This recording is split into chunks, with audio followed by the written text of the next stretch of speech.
Siamo con Andrea Eusebio, capitano della Venere in Bikini, che batte la Roma Calciotto in casa per 2-1. Quanto era importante, Andrea? Con te anche che hai segnato due gol straordinari, vincere una partita così importante contro un'altra squadra storica della Lega Calciotto. Da neopromossi state andando alla grande, lo possiamo dire. Sì, è andato benissimo contro una grande squadra, abbiamo vinto, penso una vittoria meritata e siamo molto contenti. Una grande partita abbiamo fatto.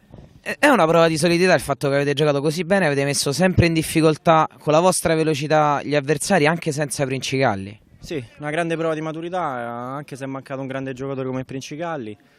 È stata una bella partita, dai.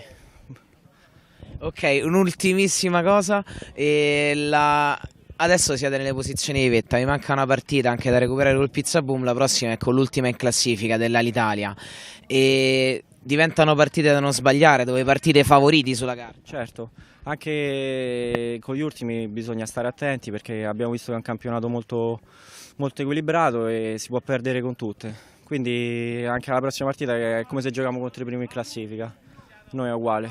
Ok, oh Andrea.